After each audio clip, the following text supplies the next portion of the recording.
Assalamualaikum warahmatullahi wabarakatuh. Innal hamdalillah nahmaduhu wa nasta'inuhu wa nastaghfiruh wa na'udzu billahi min syururi anfusina wa min sayyiati a'malina. May yahdihillahu fala mudhillalah wa may yudlil fala hadiyalah. Asyhadu an la ilaha illallah wahdahu la syarikalah wa asyhadu anna Muhammadan abduhu wa rasuluh. Qala Allah Ta'ala ba'da a'udzu billahi minasyaitonir rajim. Ya ayyuhalladzina amanu taqullaha haqqa tuqatih wa la tamutunna illa wa antum muslimun. Rabbi shrah li sadri wa yassir li amri wahlul 'uqdatam min lisani yafqahu qawli. Amma ba'd.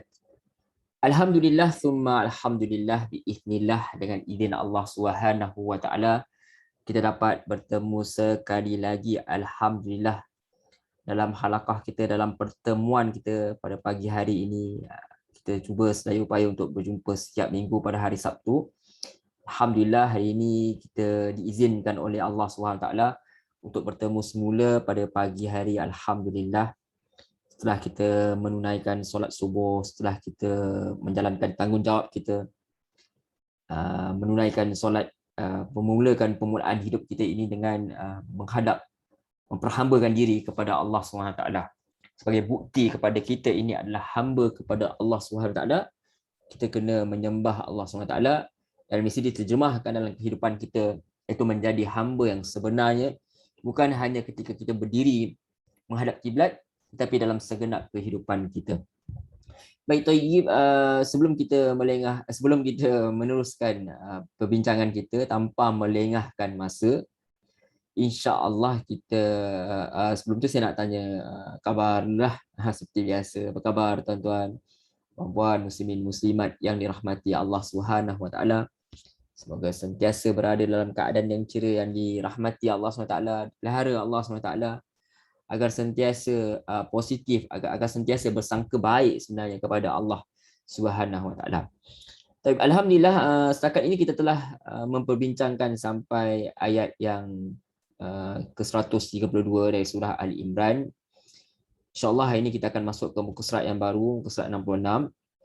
Kalau tuan-tuan perasan, sebenarnya mulai minggu ni insyaAllah kita akan bersiaran lah, kalau kita boleh katakan di platform sama ada Zoom atau Google Meeting. Kalau tuan-tuan berminat misalnya untuk join sekali ke, misalnya nak memeriahkan lagi perbincangan kita ni, mudah-mudahan Allah merahmati perbincangan kita berkaitan dengan ayat-ayat Allah ni, kita boleh PM lah insyaAllah, sama ada saya sendiri ataupun pada admin Al-Biqai Training Center insyaAllah di masa-masa yang akan datang insyaAllah.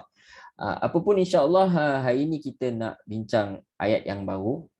Sebelum saya terlupa, sebab takut nanti last ni kita lupa.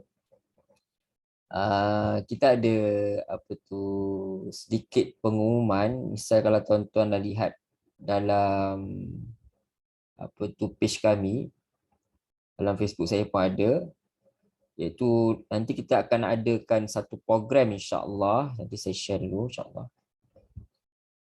Okey, kalau tuan-tuan boleh lihat.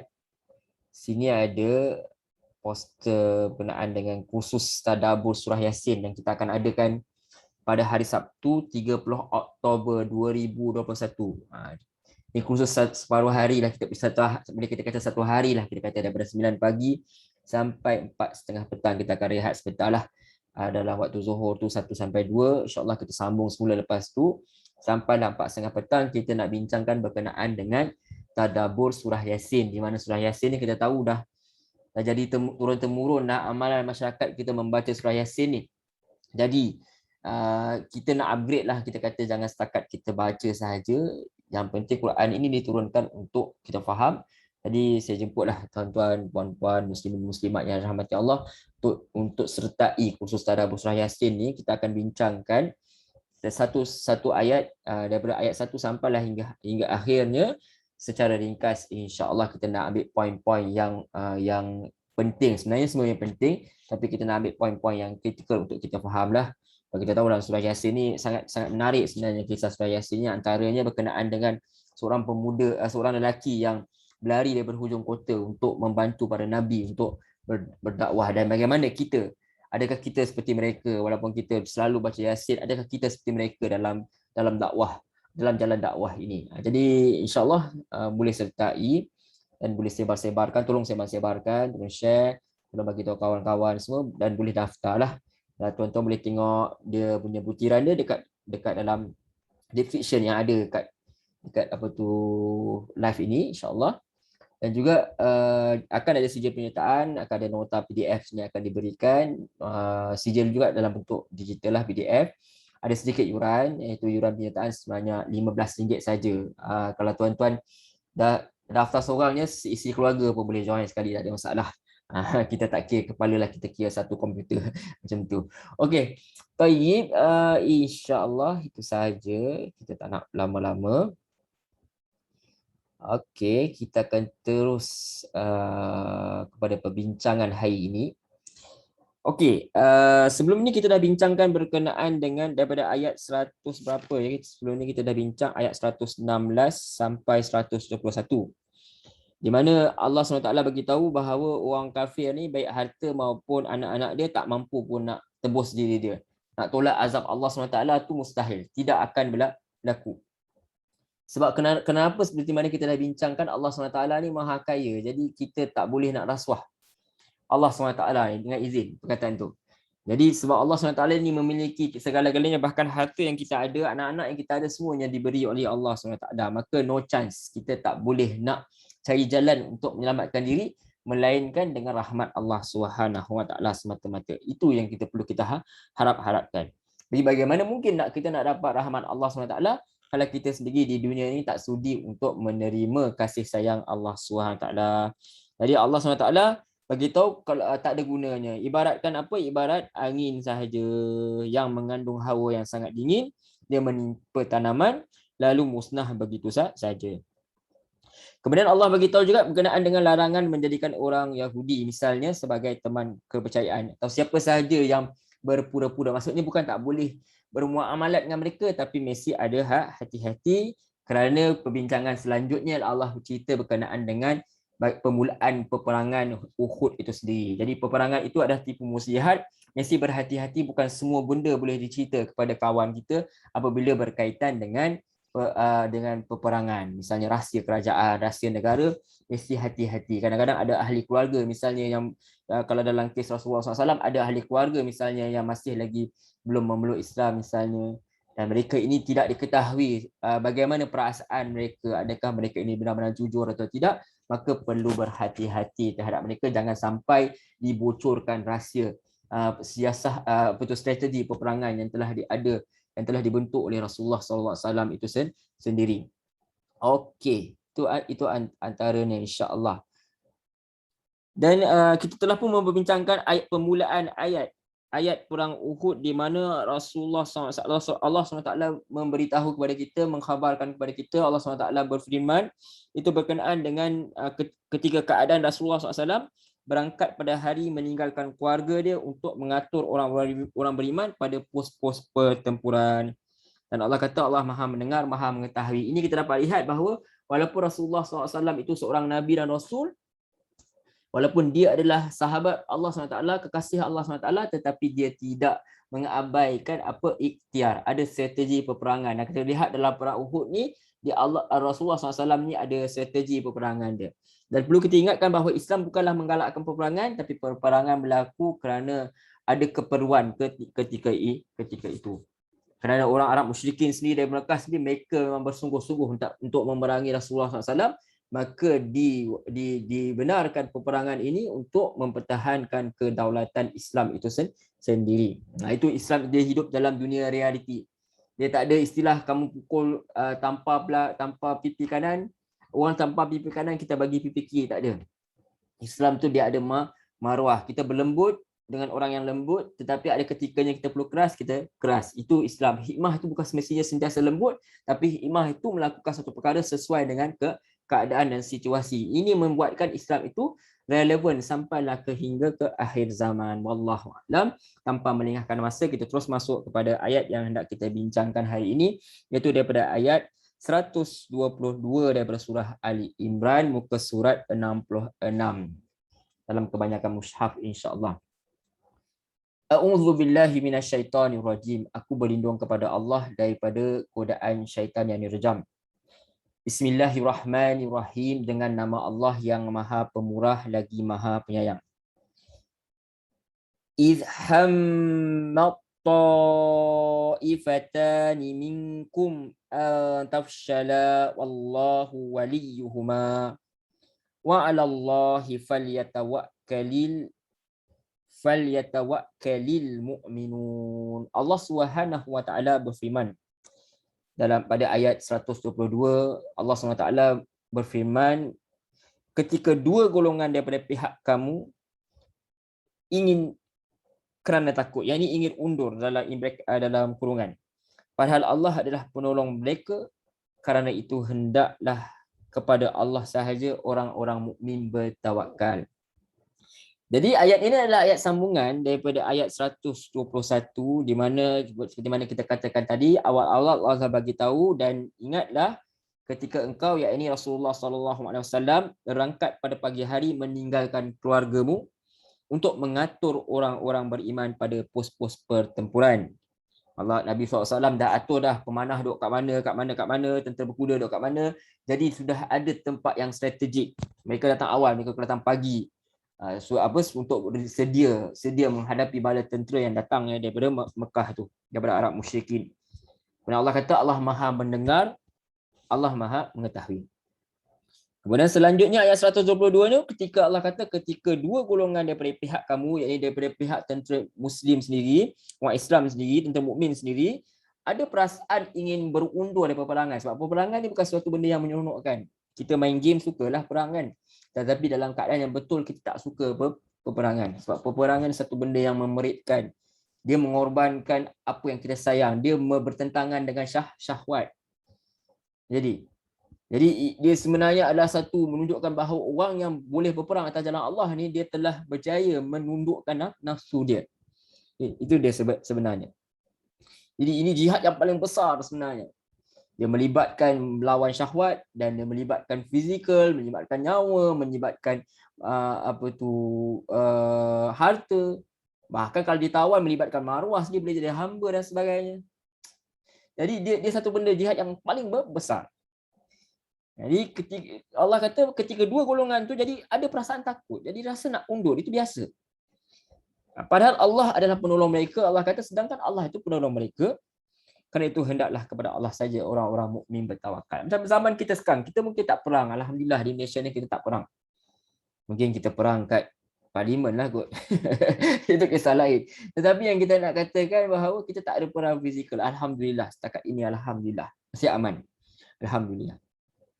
Tok ni kita pernah rasalah. Tapi kita Alhamdulillah kita tak rasa. Melainkan dalam game. Tapi apa yang kita katakan bahawa kita menghadapi satu situasi di mana kita diuji Allah SWT, seluruh dunia diuji dengan COVID-19 misalnya, dan kita ada perasaan takut. The fear is there. Jadi kita perlu ingat, kita kena ikhtiar seperti mana Rasulullah SAW ikhtiar. Ada strategi-strateginya, kita boleh dapatkan vaksin dan sebagainya, 2 dos dan sebagainya. Kalau nanti kerajaan kata 3 dos, kita letaklah 3 dos, apa pun apalah, kita taat je lah. Kata itu sebagai ikhtiar. Sebagai ikhtiar kita, tapi kita tidak ada rasa takut. Tentu kita ada rasa takut sebab dia bukan confirm, tapi kita kena bergantung kepada Allah SWT, kerana Allah, tempat kepada Allah SWT kita lah bergantung. Bukan kita bergantung kepada vaksin dan kepada frontliner. Kita respect mereka, kita tabik spring kepada mereka tolong kita. Tetapi kita tak bergantung kepada mereka, kita bergantung kepada Allah SWT. Yang itu kita kena pegang. Istilahnya kita jaga kita tu betul, memang kita jaga kita. Allah suruh, Nabi suruh kita jaga di antara sama kita sendiri. Tetapi siapa yang benar-benar menjaga kita, yang benar-benar menjaga kita ialah Allah Subhanahu Wa Taala. Dalam peperangan ni tentu lebih lagi lah. Sehingga kan ayat berkenaan sabar itu, kalau tak silap, dia fokus kepada peperangan, dan yang lain adalah fokus kepada ahli sihir yang nak disalib oleh Firaun tu. Dalam keadaan lain, wallahu a'lam, tidak diceritakan berkenaan doa. Orang minta doa sabar tu. InsyaAllah bila sampai masa kita bincang. Tapi Allah memang suruh sentiasa kita sabar, tetapi bukanlah menjadi amalan sentiasa kita minta Allah kepada Allah tu sabar, tetapi kita minta supaya Allah bagi rahmat. Tapi menunjukkan peperangan itu sesuatu yang tidak dapat dielakkan jika berlaku, maka sehingga diceritakan dalam tentera Jalut, kisah Talut dan Jalut tu, di mana tentera-tentera itu memohon doa kepada Allah supaya beri kepada mereka kesabaran, kalau tidak boleh membuatkan mereka lari jadi pengecut dan sebagainya. Baik. Jadi apa sebenarnya yang berlaku ni? Allah kata idhammat ta'ifatani minkum an tafshala. Ingatlah ketika dua puak daripada kamu, yakni pada peperangan Uhud, ini peperangan yang terbesar, kedua terbesar selepas pada perang Badar, perang Badar yang besar tu, mereka terasa lemah semangat. Tafashala bermakna lemah sangat. Jadi dikatakan bahawa terdapat dua suku daripada tentera Islam ni. Saya ambil daripada kalau tuan-tuan tahu, sebenarnya boleh rujuk pada celik tafsir misalnya. Ini tuan punya blog ni dia dah kumpulkan putus tafsir yang pandangan-pandangan beliau daripada apa yang dia belajar berkenaan dengan tafsir. Tuan-tuan boleh lihat celiktafsir.net. Ini menarik. Saya selalu juga jadikan dia sebagai rujukan di samping tafsir Misbah, tafsir Hamka dan lain-lain. Jadi kata beliau, terdapat dua suku daripada tentera Islam yang merasa, yakni terasa apa? Hammat, ingin mundur. Dan tak mahu teruskan peperangan sebab apa? Sebab takut. Satu daripada mereka ialah apa? Bani Harisah daripada Aus. Dan satu lagi Bani Salamah daripada Khazraj. Mereka mulanya nak melarikan diri. Apabila perang ni mula, mereka hilang semangat untuk perang. Tapi lepas tu dikatakan bahawa mereka ni masuk balik dalam barisan peperangan. Kalau tuan-tuan nak tahu lebih lanjut, tuan-tuan kena tanya orang yang pakar dah. Macam sekarang pun kita dah ikuti kan, misalnya dalam yang dianjurkan oleh Ustaz Zur Hairi dan juga PTS tu, tuan-tuan boleh join. Siap malam 9.30 sampai berapa bulan, sampai bulan September tu, tuan-tuan boleh rujuk. Bagi yang belum join, join. Saya pun alhamdulillah setakat ni join, belum miss lagi. Jadi kita minta Allah SWT bagi kekuatan untuk kita baiki kita punya ilmu yang kita ada ni supaya sentiasa upgrade lah. Supaya yang kita sebarkan, yang kita amalkan itu adalah yang sahih, yang datang daripada Allah dan Rasul dia. Jadi agama Islam ni bukan agama sangkaan-sangkaan, dia mesti agama berasaskan dari. Kemudian Allah kata wallahu waliyuhuma, padahal Allah itu pelindung mereka. Saya pun tuan-tuan, bila saya kadang-kadang saya berkongsi, saya dah buat silap, InsyaAllah dalam YouTube kami, itu YouTube Al-Biqa'i Training Center, kita ada satu playlist juga insyaAllah, di mana kita kumpul dan kita sedang buat apa kesalahan yang sedang buat. Saya akan react pada video saya sendiri. Saya tak react video online, saya tak layak untuk lakukan perkara tersebut. Saya react video saya sendiri, cukuplah. Apa mana yang salah saya akan buat perbentulan insyaAllah. Okey.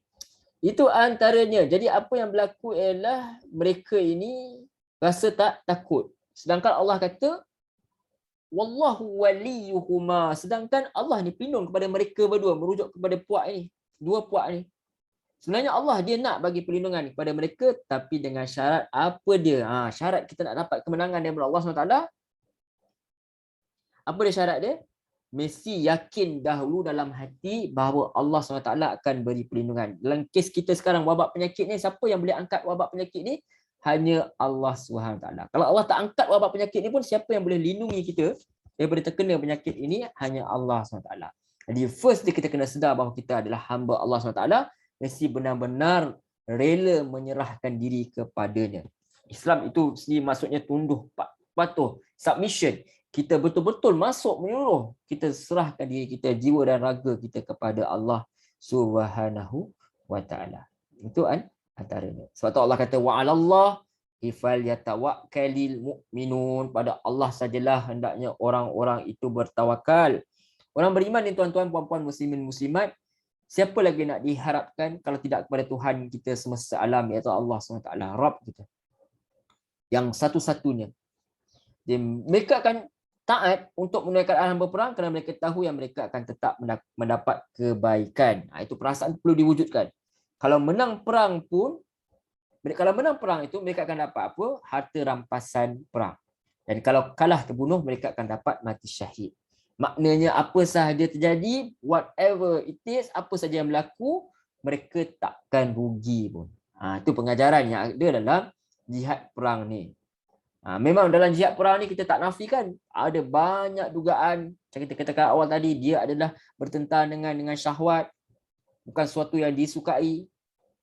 Untuk hadir ke medan perang tu, kita nak bangun subuh pun bercinta, kita kata kan, nak buka tu kelopak mata. Ini kan pula nak mengorbankan diri, bangun untuk korbankan diri. Perang hidup, hari itu hidup untuk mati, celik mata untuk mati. Hadir ke medan perang tu, berperang dengan jiwa, menolak kehendak nafsu yang banyak. Mereka yang berjaya datang tu pun sebenarnya serahkan segalanya kepada Allah SWT. Sebab Allah tak cela. Allah bagi tahu, Allah tahu apa dan perasaan mereka, dan Allah bagi tahu bagaimana nak baiki perasaan itu. Jom kita lihat pula pada tafsir Misbah. Apa kata penulis tafsir? Kata beliau, ayat ini masih lanjutan uraian tentang apa yang diperintahkan oleh ayat sebelumnya untuk direnungkan. Jadi uraian ayat ini masih berkisar pada peristiwa yang terjadi sebelum berkecamuknya perang. Cuma dalam ayat ini diceritakan, ditujukan kepada seluruh kaum muslimin. Beza dengan ayat lalu bagi tahu pasal Rasulullah, di mana Rasulullah SAW tu pagi-pagi dah start dah. Maksudnya Allah seolah-olah Allah nak bagi tahu kalau kekalahan dalam perang Uhud nanti bukan salah Nabi lah. Sebab Nabi memang dah buat usaha dia sebagai manusia, strategi dia. Dah ada strategi dah ada ikhtiar dah. Iaitu letak para orang-orang Islam ini pada pos yang sesuai untuk menghadapi bala tentera yang datangnya daripada Arab musyrikin nanti. Jadi seperti mana kita kata tadi, ada dua golongan dikatakan bahawa kaum Bani Salamah dari suku Khosraj dan juga Bani Harisah dari suku Aus, dia terfikir dalam fikiran dia untuk membatalkan niat dia perang sebab takut mati. Sebab apa? Sebab mengetahui bahawa 1/3 pasukan yang dipimpin oleh orang munafik iaitu Abdullah bin Ubay, mereka dah buat onar. Mereka mereka tinggalkan perang. Bayangkan, ini Abdullah bin Ubay ini bukan orang biasa-biasa.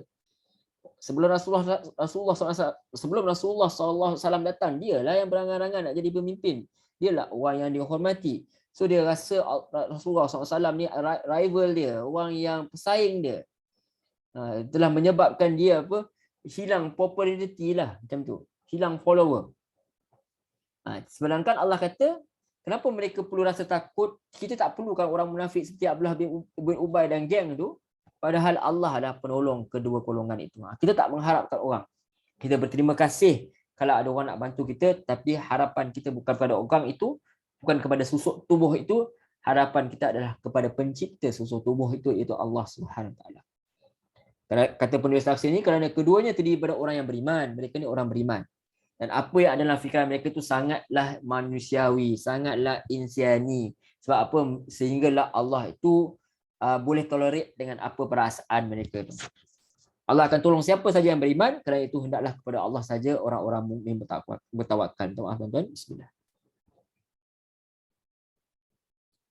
Jadi tak boleh bergantung kepada selainnya. Tidak juga kepada perlengkapan perang, semua dah cukup semua.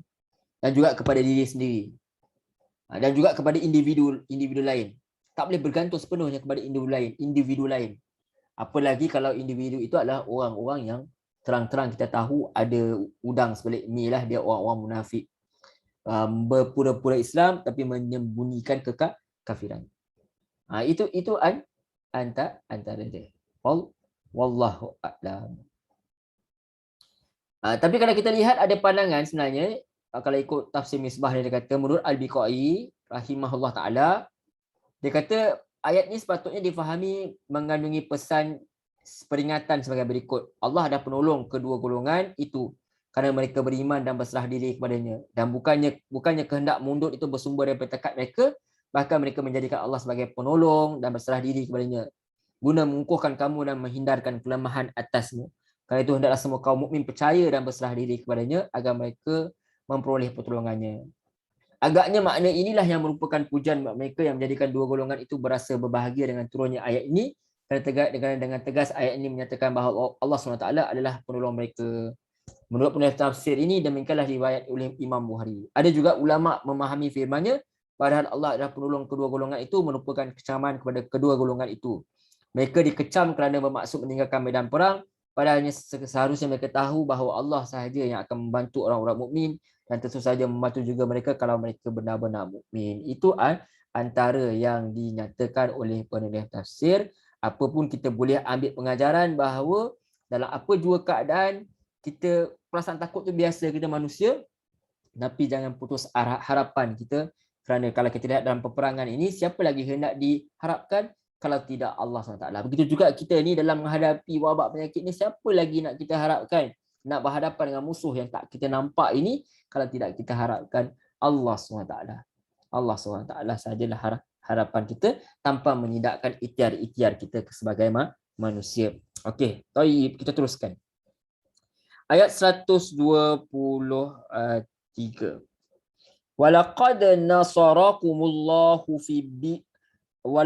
nasarakumullahu bi badrin wa antum adillah fattaqullaha la'allakum tashkurun. Allah Subhanahu wa taala melanjutkan firman dia. Apa Allah SWT kata, kita lihat terus. Dan sesungguhnya Allah telah menolong kamu mencapai kemenangan dalam peperangan Badar, peperangan sebelum ini, walaupun mereka ketika itu sedikit, kira lebih kurang 300 lebih, nak lawan 1000 orang, outnumbered. Memang kata kalau dari segi daripada segi moral dia down. Yang ni pun Uhud ni pun walaupun mereka dah makin ramai, tetapi ada pula kelompok munafik menarik diri, menyebabkan akhirnya ada di antara tentera-tentera ni yang rasa macam berbelah bagi. Siapakah yang di pihak yang benar? Itu satu keadaan lagi. Huru-hara dia buatnya. Sebab tu kena taat pada pemerintah ni. Kalau dalam peperangan dia mesti taat. Walaupun kita tak suka kat dia pun, nantilah kita undi. Tapi sekarang ni kita kena fokus kepada apa yang patut kita fokus. Dan sesungguhnya Allah telah menolong kamu capai kemenangan dalam peperangan Badar, sedang kamu berkeadaan lemah. Kerana kamu ini sedikit bilangannya dan kekurangan alat perang. Oleh itu bertakwalah kamu kepada Allah supaya kamu bersyukur, yakni atas kemenangan itu. So Allah ingatkan kembali, kalaulah sebelum ni kalian sikit pun Allah boleh bantu kalian dalam perang Uhud, perang Badar, minta maaf, takkanlah Allah tidak boleh mengulangi pertolongan itu. Itu sebenarnya yang boleh kita boleh renung-renungkan daripada ayat ini. Kita, tuan-tuan, selama ni kita hidup setakat ni, alhamdulillah, bagi yang kita yang masih lagi bernafas, banyak pertolongan Allah SWT telah Allah SWT beri kepada kita. Berapa banyak negara kita ini sebenarnya pun telah diuji dengan pelbagai ujian pun sebenarnya. Alhamdulillah kita masih bertahan, alhamdulillah. Jangan kita berputus asa. Wala tamutunna illa wa antum muslimun. Jangan sekali-kali kalian mati melainkan kalian mati dalam keadaan berserah diri Islam, dalam keadaan bergantung sepenuhnya kepada Allah SWT. Mesti mati. Kamu mesti mati dalam keadaan apa? Dalam keadaan bersangka baik kepada Allah SWT. Dan jangan pernah putus asa. Kita tak tahu hidup kita sampai bila, tetapi putus asa itu tidak ada. Sebab apa? Walaqad nasarakumullah bi badrin wa antum adillah. Sungguhnya Allah dah nolong kamu mencapai kemenangan dalam peperangan Badar sedang kamu keadaan lemah. Berapa banyak kita sebenarnya tak mampu nak buat sesuatu, tapi Allah telah memberi keajaiban dia menyebabkan kita keluar daripada masalah kita dan kita pun dah lupa dah dengan masalah. Itu biasalah manusia. Kita pun rasa yang susah sangat masa tu. Ibarat orang cinta lah dulu. Kan, cinta dengan orang lain, kahwin dengan orang lain. Cinta bagai nak matilah orang kata. Fras lah, orang kata. Teruk lah fras dia. Kita nak sebut lah, kata tak elok kan. Tapi kita katakan, tapi bila dah kahwin, lupa dah, habis. Habis cerita, tak ada apa dah. Kesusahan-kesusahan yang lama itu cuma tinggal kenangan sahaja. Mimpilah sama ada mimpi indah atau mimpi ngeri. Jadi itu benda yang dah lalu. Jadi Allah ingat di sini bahawa sebelum ni Allah dah datangkan pertolongan. Allah dah bantu tentera Islam semasa perang Badar. Waktu tu tentera Islam amat kurang bilangan dan kurang peralatan perang. Bahkan tak bersedia pun, pengalaman perang pun kurang. Mereka sebenarnya bukan cadang untuk bukan cadang untuk perang pun. Mereka nak, kalau tak silap lah, kita kena rujuk balik sama ada sahih atau tidak kisah tersebut. Dia nak pintas orang Abu Sufyan ketika itu belum Islam lagi, perdagangan mereka lah yang mereka bawa barang dagangan. Tapi Abu Sufyan ikut jalan lain dan berjaya balik ke Mekah. Jadi mereka tak sedia. Rupanya yang mereka nak itu adalah barang-barang daripada perdagangan itu, tapi apa yang mereka dapat ialah peperangan. Tapi akhirnya selepas itu mereka dapat harta peperangan sebab mereka rampasan perang, sebab mereka menang. Itu dia. Di sebalik kesusahan itu, bersama kesusahan itu sentiasa akan ada kesenangan. Kemudian Allah ulang sekali lagi, bersama di atas setiap kesusahan itu, setiapnya mesti ada kesenangan. Di sebalik kesusahan yang sama mesti ada satu lagi kesenangan. Ditafsirkan oleh para ulama, dan satu kesusahan akan ada dua kesenangan. InsyaAllah sampai masa kita akan bincangkan lebih lanjut. Maknanya mereka kurang dalam segala perkara, tapi Allah SWT ni yang bagi mereka kemenangan kepada mereka dengan kudrat. Siapa tuan-tuan puan-puan muslimin muslimat yang rahmati Allah? Dengan kudratnya. Sebab kekuatan dalaman yang ada pada orang Islam pada waktu itu, dan pada zaman mana pun sebenarnya siapa yang nak bagi rasa takut semua, siapa nak timbulkan? Allah SWT.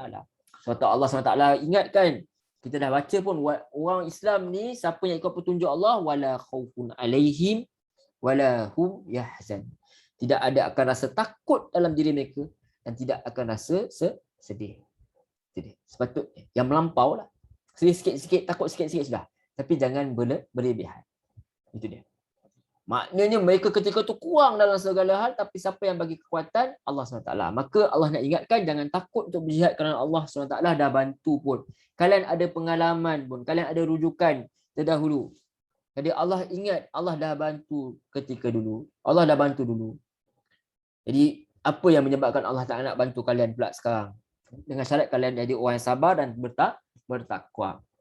Dan Allah lanjutkan, fattaqullaha la'allakum tashkurun. Oleh itu bertakwalah kamu kepada Allah supaya apa? Supaya kamu bersyukur. Bertakwalah pada Allah, mudah-mudahan dengan takwa itu kamu boleh bersyukur atas jasa Allah SWT. Kita selalu lihat jasa pemimpin, jasa orang ini, jasa ibu dan ayah, tapi kita lupa nak sebut sebenarnya jasa yang paling besar yang bagi mak ayah kepada kita, yang bagi pemimpin yang baik itu siapa? Yang bagi itu Allah SWT. Ya ayuhan nas ubudu rabbakumul ladzi khalaqalakum wa min qablikum la'allakum tattaqun. Maaf kalau tersilap ayat tersebut. Allah kata, ya ayuhan nas, wahai manusia, sembahlah Allah SWT yang telah menjadikan kamu dan orang yang terdahulu. Jadi kalau seolah-olah Allah nak bagi tahu, kalau kalian dapat harta warisan dan sebagainya, kalian mewarisi kekayaan mak ayah kalian, siapa sebenarnya yang jadikan mak ayah kalian kaya? Kalau bukan Allah SWT. So jasa itu kepada siapa? Jasa itu tetap kepada Allah SWT.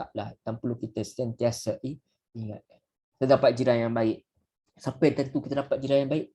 Kalau tak bukan Allah SWT. Semuanya Allah SWT yang rancang kepada kita. Dan kita doa kepada Allah SWT supaya bagi kita takdir yang baik. Elakkan kita daripada ujian-ujian, fitnah-fitnah yang melanda di sekeliling kita. Mana zaman pun. Dan salah satu sebabnya ialah kenapa kalian kena bersyukur, sebab kalian sedang berada di pihak yang benar dan kalian berada dengan siapa? Orang yang paling mulia, iaitu Rasulullah SAW. Ikut Rasulullah SAW ni bukan sekali mengikut saja, tapi ada nilai pahala di sisi Allah SWT. Boleh masuk syurga. Kalau tak ikut mereka, tak ikut Rasulullah, boleh masuk neraka. So maka takwa adalah salah satu syarat untuk mendapat pertolongan Allah SWT, terutama dalam perang. Bahkan dalam apa jua keadaan pun, nak dapat pertolongan Allah SWT, mesti bertakwa. Kita ingatkan sekali lagi, kita revise balik. Apa maksud takwa? Secara ringkasnya, ikut segala petunjuk Allah dan jauhilah larangan dia. Jadi, kalau kita lihat dalam surah Al-Fatihah, kalau tuan-tuan, puan-puan rujuk semula, tuan-tuan pun dah tahu, kita cuma revise balik je. Ihdinas sirata iyyaka na'budu wa iyyaka nasta'in. Kepada kamulah, pada kaulah kami memperhambakan diri, sembah. Maksudnya ikut segala perintah Allah, jauhilah segala larangannya, jadi hamba yang sebenar. Kemudian baru wa iyyaka nasta'in, kepada kamulah kami memohon pertolongan. So syarat dia nak dapat pertolongan Allah SWT, kena buat apa yang Allah suruh. Kena buat apa yang Allah suruh, kena jauhi apa yang Allah larang, maka barulah Allah akan bagi pertolongan dia dalam erti kata yang sebenar. Allah tolong juga orang kafir, tapi Allah tolong, Allah tak reda. Allah bagi rezeki sebab Allah rahmat. Tetapi ini Allah tolong sebab Allah nak tolong, dan Allah bagi keredaan atas apa yang kita buat, ada nilai pahala. Wallahu a'lam. Kemudian Allah SWT lanjutkan, kita pergi secara ringkas. إذ تقول للمؤمنين ألن يكفيكم أن يمدكم ربكم بثلاثة آلاف من الملائكة منزلين. Okey, kita terus baca terjemahan dia. Ayat 124. Ingatlah wahai Muhammad sallallahu alaihi wasallam, Allah nyatakan kepada Rasulullah sallallahu alaihi wasallam, ikutan kita, junjungan besar kita, kita punya nabi kita, untuk kita ikuti supaya kita dapat syafaat dia. Allahumma salli ala Muhammad wa ala ali Muhammad. Kita selalu nyatakan, kita nyatakan tahiyat itu, apa tu, salam itu, penghormatan itu dalam tahiyat kita. Jadi kita ingat, dan dia bukan sekadar untuk dipuji-puji, diselawat saja, tapi kita kena ikut dia. Itu dia. Kul in kuntum tuhibbunallah fattabi'uni. Apa kata Rasulullah SAW kata? Apa Allah kata ketika engkau berkata kepada orang-orang yang beriman? Apa Rasulullah kata? Tidakkah cukup Nabi dia berpidato? Dulu kan kalau kita lihat cerita-cerita perang Mat Saleh yang lama misalnya, sebelum dia start perang tu dia akan bagi kata-kata semangat. Rasulullah SAW macam tu juga. Ini benda yang biasa. Kata bukan dalam movie dia tunjuk, sebenarnya dalam Quran pun tunjuk. Apa dia, ingatlah wahai Muhammad ketika engkau berkata kepada orang beriman, Nabi bagi semangat, Nabi tiup semangat kepada mereka, Nabi syarah kepada mereka, tidak akan cukup bagi kalian bahawa Allah bantu kamu dengan 3,000 tentera daripada malaikat yang diturunkan. Itu dia. Jadi kita dapat lihat bahawa peristiwa Allah nak bagi tahu apa yang berlaku. Suatu Quran ni kita bukan baca macam tu sahaja tanpa kita merenung, tanpa kita tadabbur. Sebenarnya dia penuh dengan aksi, dia penuh dengan sesuatu yang mengagumkan. Kita suka tengok movie kan, kebanyakan kita, saya lah suka tengok, saya tak kata orang lain, saya suka tengok movie. Bila saya baca Quran, seolah-olah sedang menonton movie lah sebenarnya. Tapi ini movie yang benar, bukan kisah rekaan. Terbayangkan Rasulullah SAW sedang berdiri, Allah bagi semangat kat orang, tak akan cukup bagi kamu bahawa Allah bantu kamu dengan 3,000 tentera daripada malaikat yang diturunkan. Jadi pada permulaan perang Uhud tu, Allah bagi wahyu kepada Nabi SAW, dan Nabi berkata pada orang mukmin yang mahu menyertai perang, untuk apa tujuannya? Untuk bagi semangat. Alay yakfiyakum ayyumiddakum rabbukum bi thalathati alafin minal malaikati munzalin. Munzalin. Jadi tak cukup ke bagi kamu bahawa Allah bantu kamu dengan apa? 3,000 tentera dari malaikat diturunkan. Sini apa? Allah Subhanahu Wa Taala janji akan turunkan 3,000 malaikat. Tuan-tuan, 3 pun cukup. 1 malaikat cukup. Tapi Allah kata sini, Allah nak bagi semangat, Allah kata 3,000. Bukan 300, bukan 30. 300 pun banyak dah. Tapi untuk malaikat 1 pun cukup. Kalau Allah tak turunkan malaikat pun Allah boleh tolong. Dalam perang apa ya? Perang Khandaq, perang Ahzab. Macam mana mereka, orang Islam menang? Allah kucak-kacirkan tentera mereka, datangkan angin. Mereka juga usaha dengan gali parit dan sebagainya. InsyaAllah kita rujuk balik nanti. Adakah kisah itu sahih atau tidak. Sekarang masuk untuk pemulihan lah. Mana yang salah tu kita betulkan insyaAllah. Dan Allah janji akan turun 3,000 malaikat untuk bantu mereka. Yang salah satu cara Allah tolong dan menangkan umat Islam. Pelbagai cara Allah boleh tolong. Dalam perang Ahzab dikatakan Allah datang angin saja untuk kucak-kacirkan mereka. Tapi sini Allah bagi tahu 3,000 malaikat, sebab mereka sudah dengar pun yang tentera musuh. Sebab kenapa Allah bagi tahu tentang 3,000 malaikat ni? Sebelum ni pun Allah dah bantu dalam perang Badar antara dia. Wallahu a'lam.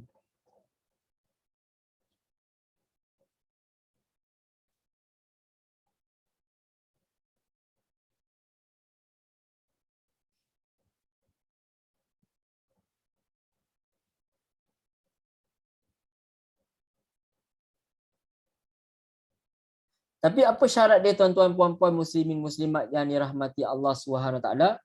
Nak dapat janji Allah ni, kita kena penuhi dulu janji kita dengan Allah. Kan Nabi kata semua orang akan masuk syurga kan? Setiap orang akan masuk syurga. melainkan orang itu enggan, dia yang tak mau masuk. Jadi bagaimana pertolongan Allah nak datang kalau kita sendiri dengan Allah SWT pun lebih kurang, so-so macam tu je. Macam-macam tu sahaja. Hak Allah SWT, perintah Allah SWT kita persenda-sendakan, kita permain-mainkan. Mana hak Allah SWT kita tak jalankan dengan baik. Bagaimana kita tak dapat pertolongan Allah SWT? Dalam saat keadaan kita sangat memerlukan Allah SWT ni, masih lagi antara kita, misalkan kita, saya kata diri kita sendiri, saya sendiri lah, kita masih lagi bermaksiat kepada Allah SWT.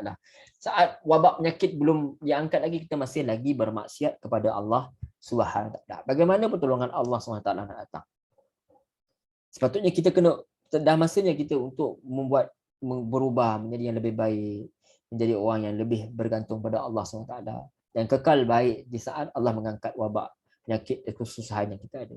Jadi syarat untuk dapat bantuan daripada Allah SWT ni, terutama yang Allah SWT katakan pada sahabat ni, syarat dia apa? Antaranya adalah mesti bertakwa kepada Allah, sabar dan bertakwa kepada Allah SWT. Berusaha semaksimum mungkin untuk penuhi hukum-hukum Allah. Nah, itu dia. Kemudian insya-Allah Allah akan datangkan malaikat untuk membantu para sahabat ni dalam perang Uhud. Dijanjikan sebanyak 3,000. Dan janji Allah tu datang hanya selepas pada kita memenuhi, sahabat ini memenuhi janji mereka dengan Allah Subhanahu Wa Taala. Wallahu a'lam.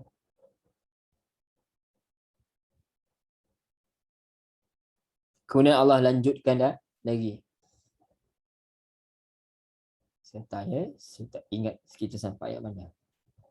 Allah kata bala, bahkan cukup tak 3,000 ni malaikat ni? Allah kata bala.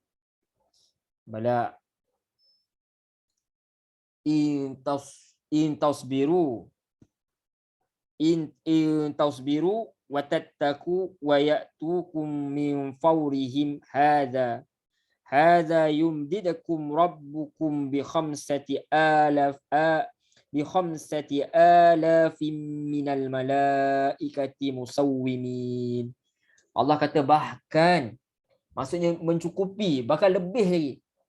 Dalam pada itu lagi Allah kata, okey tak cukup 3,000, kalau kamu sabar lagi. Ini macam orang nak bagi projek kan. Kalau kamu ikut cakap aku bagi lebih lagi macam dan sebagainya. Tapi Allah SWT ni dia takkan membohong. Yang penting kita kena penuhi syarat itulah. Kita tak dapat satu projek, kita kena penuhi kriteria tu baru boleh bid projek. Ini kita nak ada benda kita nak daripada Allah SWT, kita kena penuhilah janji kita dengan Allah SWT.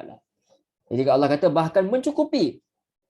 Dan kalau kamu sabar dan takwa lagi, dan mereka, jika kamu sabar dan bertakwa dan mereka ni datang menyerang kamu dengan serta-merta, dan saya Allah bantu kamu dengan 5,000 malaikat yang bertanda masing-masing. Jadi Allah jadi 3,000, sama ada Allah tambah lagi 5,000 atau Allah kata Allah tambah jadi 5,000. Wallahu a'lam. Allah kata bala, mengapa tak? Ada juga pendapat mengatakan Nabi Muhammad SAW yang sebut tentang bilangan tentera malaikat selama 3,000. Kalau menurut pengarang blog ni, dia kata, tapi Allah mengiyakan, kemudian Allah janji, Allah kata 5,000 pun boleh. Wallahu a'lam, itu pandangan. Jadi saya tak tahu daripada mana pandangan dia lah. Kalau kita boleh ambil dan kita boleh tolak. Yang pentingnya yang kita tahu, Allah kata Allah janji 3,000. Kalau Nabi tak minta pun Allah dah janji. Tapi syarat dia in tasbiru wa tattaqu. Kena sabar, kena takwa. Bantu umat Islam ni macam mana? Dengan sabar, taat dan ikut syariat. Tak boleh buat benda syirik, benda kurafat jangan buat. Duk pakai tangkal, duk jumpa Tok Bomo, duk buat kemian. Duk guna benda lain untuk bantu kita jaga rumah, duk bela ikan puyuh, duk jaga rumah. Tak. Kita bergantung, kita dah usaha ada guard ke apa semua, kalau ada rumah besar kena ada guard apa semua, jaga rumah apa semua. Yang mampulah, yang mampu, bukan pada benda kecil yang tak mampu, benda mistik kita tak tahu betul tak betul. Jadi yang penting ialah kita berikhtiar cara manusia, fizikal dia. Pergi perang pakai baju besi dan sebagainya. Nabi tak minta jin bantu dia. Tak ada. Nabi tak suruh buat perkara tersebut. Nabi Allah Sulaiman dia lain, dia bukan minta pertolongan kepada jin, dia jadikan jin tu hamba dia. Itu mukjizat dia. Kita tak adalah, kita bukan Nabi, itu kenabian, itu mukjizat.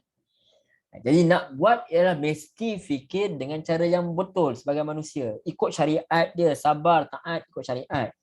Ini dua syarat Allah SWT.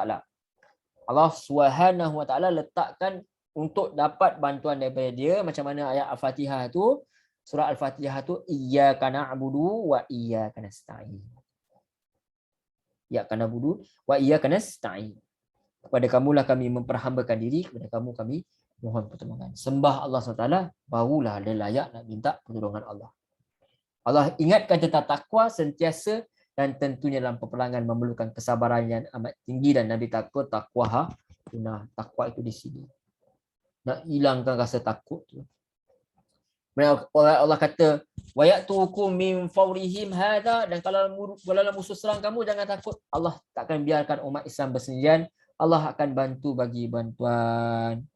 Dan Allah bantu pula dengan apa seperti mana kita baca tadi, yumdikum rabbukum bi khamsati alafim minal malaikati musawwimin. Kamu akan dapat 5,000 malaikat yang bertanda masing-masing. Jangan takut, jangan risau. La khaufun alaihim, kan? Orang beriman ni tak kena rasa takut pun. Allah akan hantar malaikat yang boleh datang dengan serta-merta. Akan para malaikat ni tunggu masa je arahan Allah SWT. Allah cadangkan 5,000 malaikat yang semuanya cukup dengan kelengkapan perang. Mereka juga datang dengan bertanda, musawwimin. Wallahu alam, ada yang kata kuda yang bertanda. Allah SWT sahaja yang mengetahui bagaimanakah keadaannya. Memang Allah SWT ada je hantar tentera dalam kalangan malaikat dalam perang Badar. Wallahu alam, ada hadis-hadis tapi saya tak sempat nak rujuk berkenaan dengan hadis-hadis yang berkenaan dengan malaikat tu. Kalau ada masa-masa lain ataupun ada asasizah yang lebih layak untuk cerita perkara ni, tuan-tuan boleh lihatlah. Tapi yang penting lihat kepada hadis yang sahih lah, riwayat yang sahih. So kita bukan nak belajar benda yang palsu. Jadi kalau kita tak tahu kesahihan, jadi kita syok sendirilah. Benda tu tak betul. Jadi kita kena tahu yang betul-betul supaya kita boleh beriman. Okay? Dengan perkara tersebut, kita akan dapat rasa kekuasaan Allah SWT. Okey, kita teruskan ayat 126. Nampak kita melengahkan masa, ringkas-ringkas. وَمَا جَعَلَهُ اللَّهُ إِلَّا بُشْرَى لَكُمْ وَلِتَطْمَئِنَّ قُلُوبُكُمْ بِهِ. Maaf. وَمَا النَّصْرُ إِلَّا مِنْ عِنْدِ اللَّهِ الْعَزِيزِ الْحَكِيمِ. Dan Allah tidaklah menjadikannya, yakni pemberian bala bantuan itu, melainkan sebagai apa? Khabar gembira bagi kemenangannya, dan agar hatimu tenang kerananya. Dan tidak ada kemenangan itu selain daripada Allah yang maha perkasa lagi maha bijaksana. Jadi Allah SWT bagi tahu yang dia akan hantar malaikat tu sebab apa, tuan-tuan puan-puan muslimat. Allah tu Ar-Rahman Ar-Rahim. Satu je tujuan dia, Allah kata nak bagi kamu berita gembira. Allah. Peperangan ni bukan sesuatu yang menggembirakan, tetapi dapat peperangan, dapat bantuan daripada Allah SWT, itu satu yang berita gembira kepada tentera muslimin. Ini tentu saja meniup semangat mereka. Tadi dah ada orang daripada orang munafik daripada kalangan mereka, daripada kalangan rakyat mereka sendiri dah keluar dah balik dah. Kemudian ada pula dua puak rasa takut. Tentu saja mereka menzahirkan ketakutan mereka menyebabkan orang lain mungkin boleh terpengaruh juga. Sekarang datangnya jaminan daripada Sang Pencipta itu sendiri, yang di mana tempat bergantung harap kita hanya dia. Tentu dia meniup semangat orang yang beriman. Apabila mereka rasa ada bantuan daripada malaikat, tentu mereka akan rasa lebih kuat. Dia tak bergantung pada benda-benda gaib yang lain. Dia bergantung pada benda gaib yang Allah bagi tahu. Allah bagi tahu. Sebab tu orang Yahudi dia banyak bersangka-sangkaan. Kebanyakan kita dalam masyarakat kita sendiri pun minta maaf cakap, banyak yang sangka-sangkaan. So apa beza kita dengan Yahudi? Kita benci orang Yahudi, tapi perangai kita tak ubah macam mereka. Jadi kita kena hati-hati. Maksud kita nak mencela sesiapa, tapi ini adalah muhasabah diri kita sendiri. Saya memuhasabah diri saya sendiri. Jadi kalau kita rasa bahawa Allah SWT itulah pelindung kita, maka kita akan rasa lebih kuat.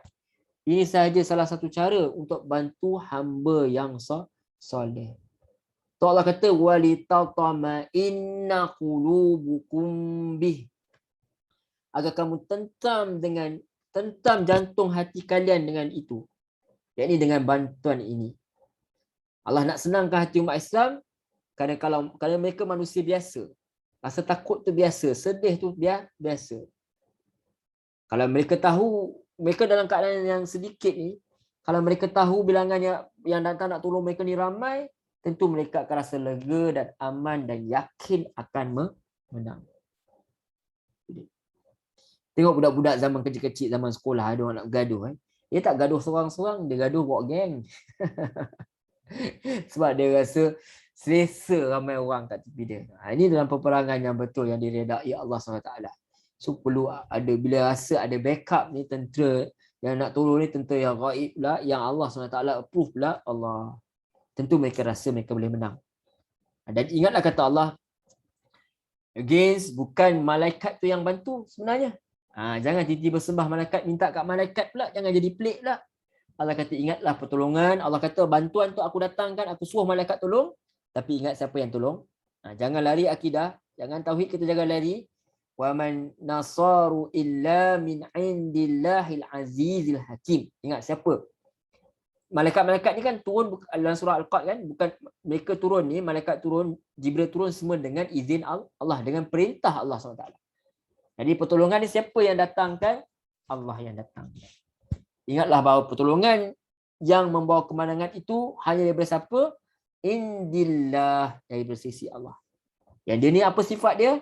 Al-Azizil Hakim, perkasa, bijaksana. Ada orang dia kuat saja tapi no brain. Ataupun less lah, kita maaf cakap. Tapi Allah SWT bukan sekadar kuat, tapi dia dengan kekuatan dia, dia menggunakan kekuatan dia dengan penuh kebijaksanaan. Bukan abuse macam tu, zalim orang macam tu, tak. Allah SWT ingatkan bahawa pertolongan yang sebenarnya adalah daripada Allah. Mereka akan tetap menang walaupun tanpa bantuan malaikat, sebab kemenangan adalah ketetapan Allah. Bukannya kerana ada malaikat. Kalau Allah bantu, tentera Islam akan tetap menang. Tetapi apa dia? Asalkan mesti penuhi syarat-syarat yang telah Allah SWT. Allah bagi tahu sifat dia, nama dia, asma wa sifat kan, nama dan sifat dia.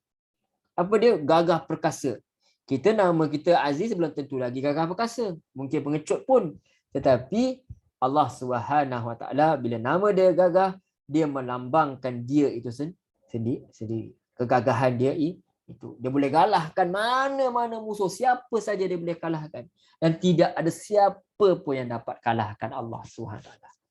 Allah SWT ni maha bijaksana dalam mengurus. Kadang-kadang dia bagi bantuan daripada malaikat, kadang-kadang dia bantu dengan cara lain, semua dengan cara yang Allah tentukan dan cara yang Allah datangkan itu adalah paling tepat. Kita ni vaksin ni kita rasa itulah cara yang terbaik. Kan? Kita buatlah, tak kawan kata kita anti vaksin dah. Bukan. Kita ikutlah mana, kita ikut ahli zikr, orang yang ada ilmu. Tapi adakah itu saja jalannya? Hanya Allah SWT sahaja yang mengetahui. Kita manusia ikhtiar sahaja. So Allah dan nak buat vaksin ni pun siapa yang bagi ilham kalau tidak Allah SWT. Semua itu adalah pertolongan daripada Allah SWT. Jangan sekali-kali, kalau sebelum ni kita rasa kita dah menang ke apa, kita hebat, Malaysia hebat sebab berjaya mengawal kes apa sebagainya, kita kena kembali balik. Kalau insya-Allah Allah izinkan kes turun dan sebagainya, kita kena ingat siapa yang bantu kita? Allah SWT. Jangan terdetik bahawa kita menang dah, bukan. Allah SWT bantu juga kita. Itu yang kita kena ingatkan diri kita sendiri. Siapa yang bantu kita menang? Allah SWT. La haula wala quwwata illa billah. Tidak ada sebarang daya melainkan kekuatan yang datang daripada Allah SWT. Kita tidak ada daya langsung. Bawa kereta pun siapa yang tundukkan kereta tu? Allah SWT. Jangan ada rasa sekumit pun yang kita ni hebat. Jangan. Kata nanti Allah serah kepada diri kita sendiri, bahawa kita tahu. Kes naik gila, kes naik tinggi-tinggi, minta maaf. Naik betul-betul tinggi, bahawa kita tahu siapa kita sebenarnya. Kerdil sangat di sisi Allah SWT. Baik, kita teruskan. Ayat 127.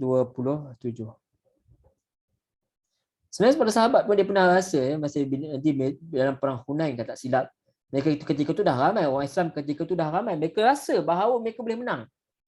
Sebab mereka berpengalaman, dulu sikit pun boleh menang. Allah bagi mereka rasa kelang kabut. Allah tak bagi kemenangan tu terus kepada mereka. Sebab apa? Sebab ada sekelumit. Itu kita boleh ambil pengajaran. Quran dah cerita segala-galanya, asas-asas itu kita boleh ambil pengajaran. Ibrah untuk apa pengajaran? Untuk orang yang mahu buka hati dia. Quran dah tulis semua dah. Asas-asas dia. Tinggal kita nak menelaah, kita nak study, jadikan dia sebagai teman rapat kita. Kita baca setiap hari, kita tadabbur setiap hari.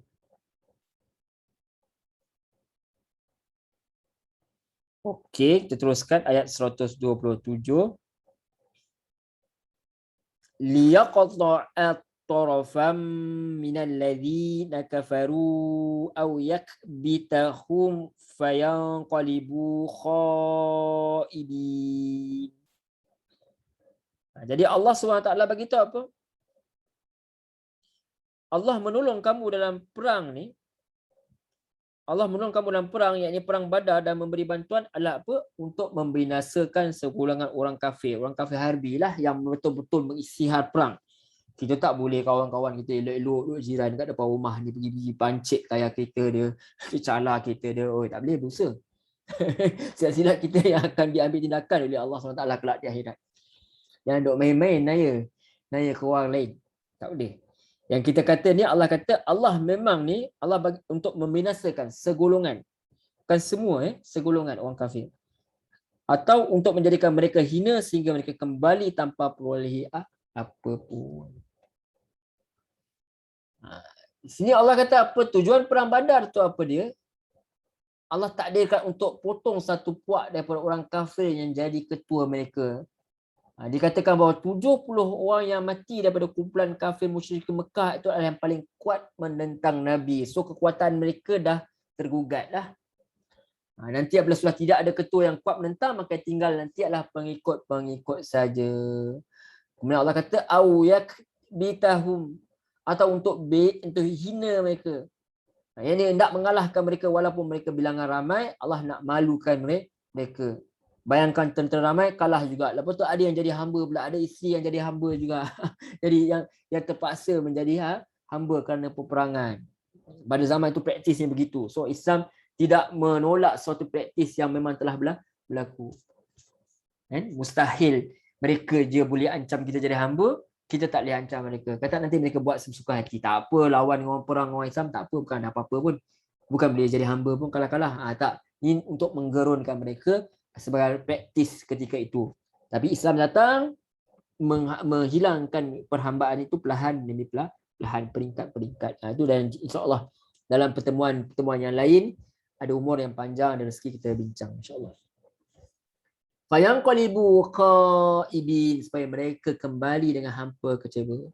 Nanti mereka balik Mekah, mereka nak bangga pada orang Arab, tapi mereka akan balik dengan kecewa sebab mereka berjaya kalah ke orang Islam. Tapi malangnya mereka tak boleh. Malang bagi mereka lah. Tapi kegembiraan untuk orang yang ikut Islam, orang yang ikut Allah SWT. Mereka kembali ke Mekah dengan perasaan yang kecewa, dan mereka tak boleh nak bangga dengan bangsa Arab yang lain kerana mereka tak berjaya mengalahkan orang-orang Islam. Baik tuan-tuan, puan-puan, muslimin muslimat yang dirahmati Allah SWT, sampai ni saja kisah perang Badar. Selepas ni nak cerita berkenaan dengan perang Uhud. Cerita pasal perang Badar ni nak naikkan semangat orang-orang yang berperang pada perang Uhud. Baik.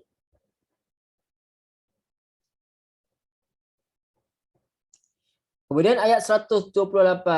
Kita kembali kepada kisah perang Uhud. Ini very fast tau. Allah SWT kalau kita tengok movie kan, kadang-kadang scene kat sini, tak habis scene ni dia scene lain pula. Macam tu. Jadi dia bukan duduk situ satu tempat dia boring, tak.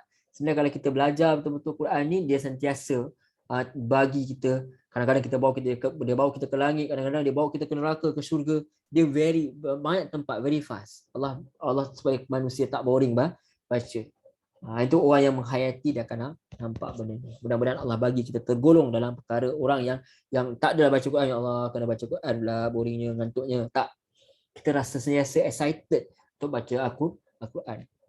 So laisa laka minal amri, kata Allah. Laisa, ayat 128, laisa laka minal amri syai'un aw yatuba alaihim aw yu'azzibahum fa innahum zalimun.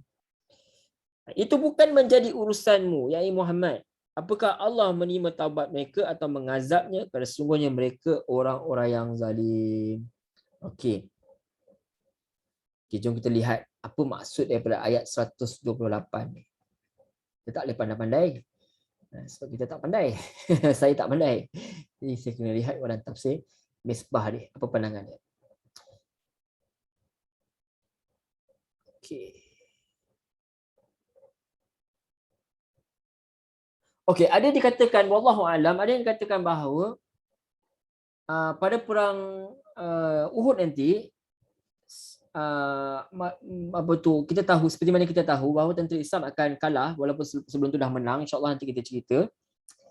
Jadi Imam Bukhari dikatakan wallahu alam, dikatakan dalam tafsir ni meriwayatkan bahawa Nabi SAW dia doa agar tokoh-tokoh musyrik ini dikutuk Allah SWT, dilaknat Allah SWT.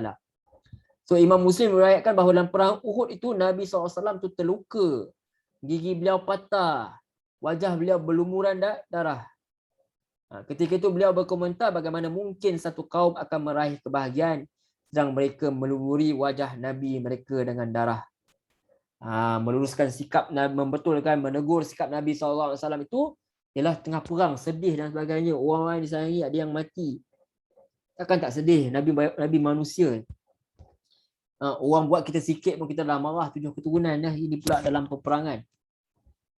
Kesakitan seorang Nabi yang mulia, Nabi yang kekasih Allah, tiba-tiba diperlakukan sebegini. Kita baru sikit orang tak terima kita dah marah dah, kita dah merajuk dah. Saya sendiri dah. Tapi kalau tengok Nabi macam-macam orang buat kat dia. So terasa hati. Rasa sedih. So Nabi SAW ayat ini turun mengingatkan bahawa tak ada sedikit pun campur tanganmu dalam urusan mereka. Apakah kamu bermaksud membalas dendam atau minta Allah SWT jatuhkan siksaan kepada mereka? Apakah Allah akan mengampuni atau siksa mereka? Kalau Allah menghendakinya, kalau Allah menghendaki, Allah akan buat apa seperti mana yang kamu harapkan. Kalau Allah nak, Allah menghendaki, maka Allah akan ilham mereka supaya menyesal lalu bertaubat sehingga Allah terima taubat mereka. Baik dengan usaha kamu ataupun tanpa usahamu. Semua itu kembali kepada Allah Subhanahu Wa Taala. Kalau Allah siksa mereka, maka itu adalah wajar kerana sesungguhnya mereka orang zalim. Tapi kalau Allah nak ampuni mereka, sesungguhnya Allah itu Maha Pengampun, Maha Penyayang. Setelah turun ayat ni dikatakan bahawa penulis tafsir Misbah dia kata Nabi tak sekali pun kutuk seorang pun dan tak pula mendoakan yang buruk. Ketika ada yang mengusulkan agar beliau mendoakan kebinasaan seorang atau sekelompok, beliau kata saya tidak diutus untuk menjadi pengutuk ataupun pencela, tapi saya diutus untuk ajak dan membawa rahmat. Wa ma arsalnaka illa rahmatan lil alamin. Takkah aku utuskan engkau wahai Muhammad melainkan untuk membawa rahmat. Dia kata ya Allah ampunilah kaummu kerana mereka tidak mengetahui. Wallahu a'lam. Itu antaranya. Baik. Jadi apa pengajaran yang kita boleh buat? Macam kita katakan tadi, kadang-kadang banyak usaha yang kita lakukan untuk sampai dakwah kepada manusia. Kita buat tulisan, kita buat video, kita nasihat orang, kita buat ajaran, tapi tak ada orang nak ambil tahu. Macam tu. Tapi kita katakan bahawa sama ada manusia terima ke tak ke, putar pulang kepada Allah SWT. Jadi dalam ayat ini kita katakan tadi Allah nampak seperti nak tegur Nabi SAW. Jadi kita kena ingat siapa yang boleh tegur Nabi, tak ada orang boleh tegur sebab kedudukan di sisi Allah sangat tinggi, jadi Allah saja yang layak. Jadi kita tak boleh kritik Nabi Muhammad SAW, kita dengar yang ini adalah untuk ajar kita apa yang kita nak buat. Jangan kita nak kata pula Nabi Muhammad salah lah, Nabi buat dosa lah. Kita tak boleh kata macam tu. Sebab apa? Sebab kedudukan kita ni lebih rendah daripada kedudukan Nabi SAW. Ini just nak tunjukkan bahawa antaranya lah sangat jujur Rasulullah SAW bawakan ayat-ayat ni. Walaupun ayat-ayat ini dikatakan para ulama, para mufassir, ini adalah ayat untuk tegur Rasulullah SAW, tetapi tetap beliau dengan amanahnya menyampaikan perkara ini. Tidak satu pun disuruhkan oleh junjungan besar kita Rasulullah SAW yang sangat kita cintai, yang sangat kita sayangi sunnah dia, dan sangat kita sayangi dalil-dalil yang dia bawa. Okey. Ayat 129. Allahumma salli ala Muhammad wa ala ali Muhammad. Kita sentiasa berselawat kepada Rasulullah sallallahu alaihi wasallam. Walillahi ma fis sama walillahi ma fis samawati wa ma fil ard.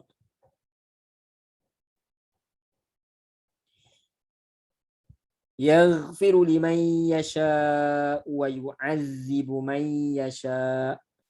Wallahu ghafurur rahim. Dan milik Allah lah apa yang ada di langit dan apa yang ada di bumi. Dia ampuni siapa yang dia kehendaki dan azab siapa yang dia kehendaki, dan Allah Maha Pengampun, Maha Penyayang. Dalam Allah cela orang kafir ni pun masih Allah kata siapa yang milik langit dan bumi ni siapa? Allah peringatkan siapa Tuhan kalian sebenarnya? Allah. Milik Allah apa yang ada di langit, apa yang ada di bumi. So Allah buat apa yang dia nak sebab dia yang memiliki segala-galanya.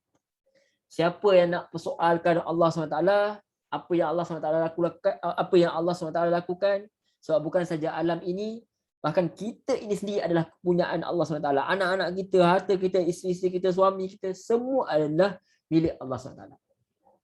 Maka seperti mana kita buat apa saja yang kita hendak dengan barang kita, kalau kita ada kereta, sukatilah kita nak bawa bagaimana pun kan. Lebih-lebih lagi lah Allah SWT. Dia boleh buat apa yang dia kehendak, yang dia kehendaki. Kita terbatas lagi, ada kereta sekarang tak boleh pergi mana-mana juga. Sebab apa? PKP. Tapi Allah SWT sentiasa dia adalah bebas melakukan apa yang dia nak. Tak ada siapa pun boleh persoalkan.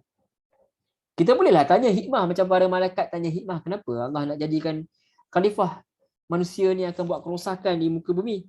Tapi dia tidak membatalkan. Allah bukan minta Allah bukan minta kebenaran daripada malaikat. Allah umumkan saja. Nanti ada Nabi Adam ni kamu kena ikutlah. Dia khalifah. Iaitu kenalah bersedia untuk tolong dia. Saya tengok pada malaikat ni banyak dia tolong manusia kan. Itu antara yang disuruh oleh Allah SWT. Rahmat Allah SWT. Yaghfiru liman yasha. Dia ampun siapa yang dia kehendaki. Allah boleh masuk perasaan nak minta ampun daripada siapa sahaja. Abu Sufyan seumur hidup dia menentang Rasulullah SAW setelah Rasulullah SAW bawa Islam. Tapi apa dia jadi? Radiyallahu anhu wa radu'an. Kita Abu Sufyan, jangan sebut Abu Sufyan. Abu Sufyan radhiyallahu anhu, Muawiyah radhiyallahu anhu. Siapa kita nak dibandingkan mereka? Mereka buat salah, tapi bila mereka dapat hidayah, mereka tak buat dah perkara yang mereka lakukan sebelum itu. Senangnya hati mereka nak berubah. Sekelumit dendam pun tidak ada. Siapa kita nak banding mereka, kita nak kutuk mereka. Ini itu. Jadi Allah nak bagi tahu siapa saja Allah boleh ampunkan. Siapa saja Allah boleh gerakkan hati. Tak ada kata oh ni kafir ni mati ni masuk neraka confirm ni aku tengok ni tak ada harapan. Jangan. Siapa kita? Dok kafir kat orang ni, kafir kat orang itu, siapa kita? Maka kalau kita rasa bersalah, hati kita lakukan istighfar pada Allah, sebenarnya itu satu nikmat yang besar. Bila kita buat salah, kita rasa menyesal. Ya Allah, menyesalnya buat. Ya Allah, tak layaknya aku dengan agama ni. Tak layak aku dengan Allah. Itu bagus. Perasaan itu bagus. Tapi jangan ikut perasaan lah. Jangan kita tinggalkan Islam sebab kita rasa kita tak layak dan sebagainya. Tak. Dakwah semua kena buat. Tapi dalam masa sama baiki diri. Allah yang jentik hati kita. Ya muqallibal qulub, sabbit qulubana ala dinik kan. Ya wahai Tuhan yang membolak-balikkan hati, jantung hati, tetapkan kami dalam agamamu, dalam ketaatan kepada-Mu dalam riwayat lain. Jadi kalau kita rasa bersalah tu bagus. Tu nikmat yang sangat besar. Allah yang jentik hati kita ni untuk rasa bersalah, Allah lembutkan hati kita untuk minta ampun. Maka kalau ada perasaan macam tu, ya Allah menyesalnya aku buat benda ni ya Allah. So cepat-cepat istighfar. Astaghfirullah, astaghfirullah, astaghfirullah. Kan lepas solat kan antara hadis sahih Nabi ajar bila dah Assalamualaikum warahmatullahi, Assalamualaikum warahmatullahi, kita kata astaghfirullah, astaghfirullah, astaghfirullah. Apa ampuni aku ya Allah, ampunilah aku ya Allah, ampunilah ya Allah. Ya. Allahumma antas salam wa minkas salam. Tabarakta ya zal jalali wal ikram. Sebab tu Nabi Nuh dia kata, kata silap Nabi Nuh lah kalau dalam surah. Dia kata apa? Siapa yang minta istighfar pada Allah, dia Allah datangkan hujan, Allah datangkan rezeki, Allah datangkan anak-anak. Nampak? Kita ada kesempitan, apa kita nak buat? Istighfar, istighfar, istighfar. Sentiasa ada dosa. Dalam keadaan senang pun istighfar, istighfar. Tak dapat anak pun istighfar, istighfar. Semua itu kita istighfar sebab kita ada dosa kepada Allah SWT. Jadi Allah jentik. Bila Allah jentik hati rasa bersalah, rasa lemah hati untuk minta ampun, ia satu perkara yang baik. Sebab Allah ampunkan siapa yang dia kehendaki. Kita dapat rasa nak minta ampun pada Allah tu bagus. Dan kita selalu rasa aku hebat, aku suci, orang lain semua teruk. Itu bahaya.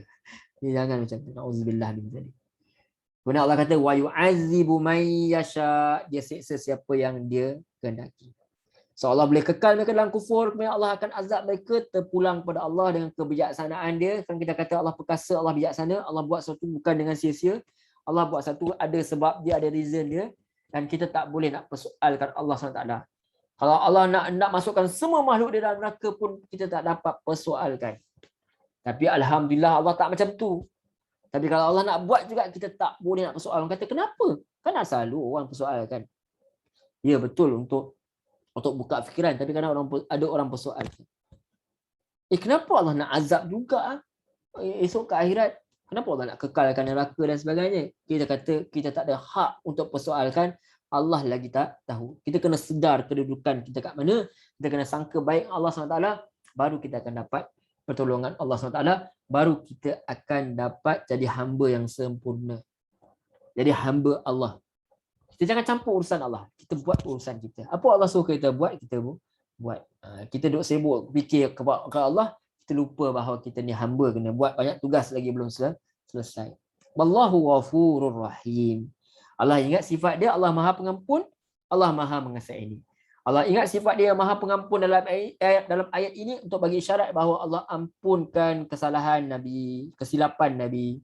Bukan saja kesilapan Nabi Muhammad, bahkan kesilapan dan dosa kita pun Allah boleh ampunkan sebab Allah ampunkan kerana sifat yang rahim. Allah sangat sayang kepada makhluk dia. Nabi buat silap, Allah tegur sebab Allah sayang. Kita lagi-lagi lah banyak buat silap, dosa lagi. Daripada Nabi, masuk Rasulullah SAW tak ada dosa, maksum. Sebab sayang sangat, maka Allah mudah untuk ampunkan. Begitulah juga kalau kita ada kalangan sahabat atau ahli keluarga yang kita sayang, mesti kita nak maafkan mereka. Mungkin kita merajuk apa, tapi kalau tiba-tiba jumpa pun rasa orang kata rasa terubat juga rindu kan, begitu. Kemudian ayat 130 kita teruskan. Ya ayyuhallazina amanu la ta'kulur riba adhafan mudha'afah wattaqullaha la'allakum tuflihun. Ayat 130. Sekarang kita masuk soal infak. Okey. Sekarang ni kita mungkin tanya-tanya. Sekarang dia ada, kalau setengah dia kata, kalau dalam penulis blog ni dia kata dia jumlah muqtaridah, yakni ada perubahan topik. Kerana ayat sebelum ini tentang perang dan tiba-tiba masuk kepada ayat tentang riba. So apa kaitan? Kata penulis blog ini, dia kata kita hidup sementara. Kita sepatutnya gunakan masa hidup kita di dunia untuk kumpul pahala sebanyak yang boleh. Maka kena guna peluang semasa di dunia. Dan infak adalah salah satu cara untuk boleh dapat pahala. Macam-macam cara kita boleh infak. Kita kena ingat bahawa harta yang kita infak itulah yang jadi harta kita sebenarnya. Kerana kalau tidak kita infak, harta itu akan diwarisi oleh orang lain, sudah jadi harta orang lain, bukan harta kita. Itu dia. Jadi tapi kalau kita infak, Allah akan simpan harta itu di sisinya dan Allah akan balas dengan kebaikan. Jadi topik infak telah banyak disebut dalam surah Al-Baqarah dan sekarang disambung dalam surah Ali Imran. Dan seperti kita telah sebut, ada pertalian antara surah Al-Baqarah dan surah Ali Imran. Infak disebut selepas disebut tentang jihad kerana dikatakan oleh penulis blog ni, kerana infak penting dalam menjalankan jihad fi sabilillah. Banyak belanja diperlukan untuk menjalankan jihad. Kemudian kenapa pula ada riba ada kena-mengena dengan infak? Kerana dalam Al-Quran sebut kepentingan infak, ada pula manusia yang bukan saja tak infak, tapi sebaliknya cari dan kumpul harta yang banyak dengan cara haram, iaitu dengan cara riba. Jadi dia amat berlawanan dengan infak. mereka yang beramalkan riba adalah orang yang mementingkan harta sampai sanggup hisap darah orang lain. Adakah anda rasa orang yang sebegini akan infak dan berperang tentang dalam jalan fisabilillah ni? Tentu saja tidak. Maka Allah peringatkan kepada kita tentang keburukan mengamalkan riba. Sebab tu dalam ayat lain sebenarnya boleh kita terima pandangan ini sebab dalam wallahu a'lam. Tapi kalau kita dalam ayat lain tentang Allah kata jangan kamu campak diri kamu dalam kerosakan, antaranya ialah berkenaan pada mufassiri menjelaskan bahawanya antaranya maksud dia adalah jangan kamu rasa kedekut nak infak untuk orang peperang ni. Sebab nanti kelak kamu akan susah. Kalau tidak ada kelengkapan yang cukup, maka apa akan jadi? Kalah dalam peperangan, maka kalian akan jadi hamba, dijajah, ditaluki oleh musuh Islam dan sebagainya. Wallahu a'lam. Tu kita lihat apa kata pandangan penulis tafsir Misbah pula. Kita kan penuntut ilmu. Jadi apa dia kata? Seandainya uraian tentang perang Uhud dah selesai, maka ayat yang berbicara tentang riba di atas ni boleh jadi tidak terlalu membingungkan untuk dicari rahsia penempatannya sini. Tetapi ayat-ayat yang berbicara tentang perang Uhud ni masih panjang. Ini menjadikan sementara ulama memerah fikiran untuk mencari hubungannya. Bahkan sebahagian mereka kerana tak puas dengan upaya atau pandangan ulama lain berhenti dan berkesimpulan bahawa ayat ini tidak perlu dihubungkan dengan ayat-ayat sebelumnya. Ini kita lihat apa penulis tafsir Misbah kata. Jadi salah satu pendapat yang dapat dipertimbangkan adalah yang dikemukakan oleh Al-Qafal, bahawa kerana kaum musyrikin membayangi peperangan mereka antara lain pada perang Uhud dengan harta yang mereka hasilkan dari riba, maka boleh jadi terlintas dalam benak kaum muslimin untuk mengumpulkan pula biaya peperangan melalui riba. Ayat ini turut mengingatkan agar jangan melangkah ke sana. Al-Biqai pula berpandangan bahawa sebab utama daripada malapetaka yang terjadi dalam perang Uhud adalah langkah para pemanah meninggalkan posisi mereka di atas bukit untuk turun mengambil harta rampasan perang. Padahal Nabi SAW sebelumnya telah melarang mereka. Harta yang mereka ambil itu adalah serupa dengan riba, dari sisi bahawa keduanya adalah sesuatu yang merupakan bahagian yang lebih dari hiasan dunia. Kesamaannya adalah suatu hal yang terlarang atau sesuatu yang lebih dari yang wajar. Itulah yang mengundang ayat ini mengajak orang-orang beriman agar tidak memakan riba sebagaimana yang sering terjadi dalam masyarakat jahiliah ketika itu yakni yang berlipat ganda. Mereka diajak untuk menghindari siksa Allah di dunia dan di akhirat dengan perintahnya, bertakwalah kepada Allah supaya kamu mendapat keberuntungan di dunia dan di akhirat, dan peliharalah dirimu daripada api neraka kalau kamu tidak akan memeliharanya atas dorongan cinta syukur pada Allah. Neraka yang disediakan untuk orang-orang yang kafir antara lain mereka yang menghalalkan riba. Demikian juga untuk orang-orang durhaka yang mengkufuri nikmat Allah SWT. Jadi Al-Biqai dikuatkan pandangan dia ini dengan mengutip beberapa riwayat antara lain daripada Abu Daud dari Abu Hurairah, yang kesimpulannya adalah bahawa seseorang dikatakan bahawa Amru ibnu Ushkash atau Isyairim ibnu Abdul Ashal wallahu alam melakukan transaksi riba dan dia enggan masuk Islam sebelum memungut riba itu. Namun ketika perang Uhud terjadi, dia menanyakan tentang anak-anak saudaranya atau anak-anak dan beberapa temannya. Telah disampaikan bahawa mereka berada di Uhud, dia segera menunggang kudanya dan pergi menemui mereka. Ketika kaum muslimin melihatnya, mereka menyuruh pulang, tapi dia menyatakan dia telah beriman. Dia begitu aktif terlibat dalam peperangan itu dan mengalami luka berat.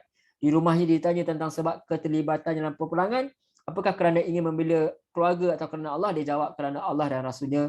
Tidak lama kemudian dia gugur kerana lukanya. Rasul SAW menyatakan bahawa dia adalah penghuni syurga padahal tidak sekalipun dia solat. Peristiwa ini dijadikan oleh sementara ulama sebagai sebab turunnya ayat, dan seperti terlihat dia masih berkaitan dengan perang Uhud yang menjadi uraian ayat-ayat lalu. Berdasarkan hal tersebut, maka ayat di atas dapat juga bermakna, wahai orang-orang yang berkeinginan untuk beriman, janganlah kamu buat seperti Amru ibnu Ukash atau Usyairin ibnu Abdul Ashal yang menurunkan keislamannya kerana ingin memungut riba yang kamu kenal berlaku dalam masyarakat, tapi bersegeralah beriman dan bertakwalah kepada Allah agar tidak celaka tapi memperoleh keuntungan. Atau wahai orang-orang yang menentukan dirinya sebagai orang beriman, lakulah seperti apa yang dilakukan Ashram. Atau pandangan lain pula, dengan kesungguhan imannya dia berperang, meninggalkan riba sehingga memperolehi keberuntungan. Itu antara pandangan. Wallahu a'lam. Kita tidak bercakap buruk tentang para sahabat. Tuan-tuan yang lebih pakar kena kaji sama ada kisah ini benar atau tidak. Saya hanya nakalkan saja daripada tafsir Misbah. Sayyid Qutb yang pandangannya dipuji oleh Sya'rawi mengatakan sebelum ayat-ayat surah ini melanjutkan uraian tentang perang Uhud. serta komentar-komentar yang berkaitan dengan peristiwa-peristiwanya, dipaparkan petunjuk-petunjuk yang berkaitan dengan pertempuran yang dahsyat, itu pertempuran dalam diri manusia dan lingkungan hidupnya, yakni uraian tentang riba, takwa dan ketaatan kepada Allah dan Rasulnya, bernafkah di jalan Allah dalam keadaan lapang atau sempit, dan sistem kerjasama yang terpuji berhadapan dengan sistem riba yang terkutuk, juga tentang menahan amarah, pemaafan, penyebarluasan kebajikan di tengah masyarakat, istighfar, permohonan taubat dan kesedaran untuk tidak terlanjur dalam kesalahan dan dosa.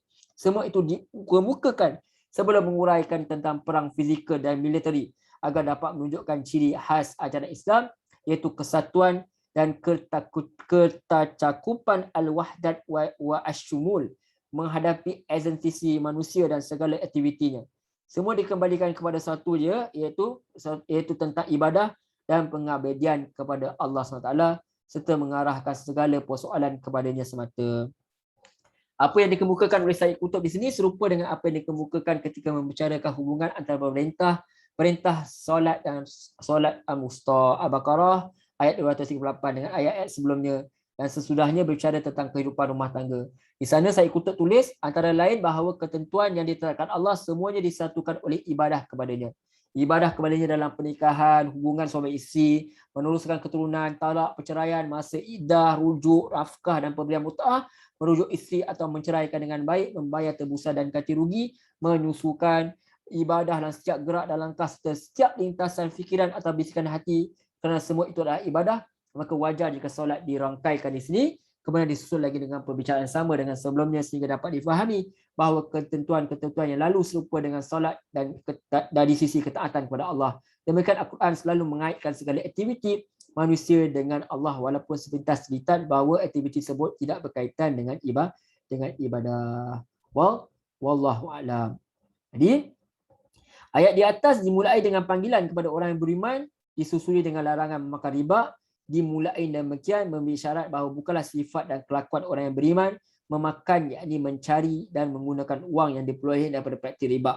Maksudnya boleh kita katakan bahawa seolah-olah Syed Qutb nak kata kalaulah kalian ni orang yang berperang atas jalan Allah, maka mustahillah orang itu akan dalam masa yang sama mempraktikkan riba. Sebab apa? Sebab orang yang buat suatu benda yang ambil Islam ni bukan separuh-separuh, tetapi mengambil dia secara syumul. Tetapi boleh juga kita dapat ambil pandangan tadi, kita boleh katakan bahawa seolah-olah juga ada pandangan tadi, seolah-olah nak bagi tahu bahawa kalaulah dalam perkara yang halal pun Allah suruh kita berhati-hati. Kita dapat lihat bagaimana tentera-tentera Islam tu nanti dia akan turun sebab dia ingat dah menang. Pemanah-pemanah akan turun. Kalau dalam perkara yang halal pun Allah suruh kita berhati-hati, apatah lagi dalam perkara yang haram seperti riba. Lebih-lebih lagi lah kita kena mengambil perhatian sungguh-sungguh. Sebab Allah mengisytiharkan perang kepada orang yang mengamalkan riba. Wallahu a'lam.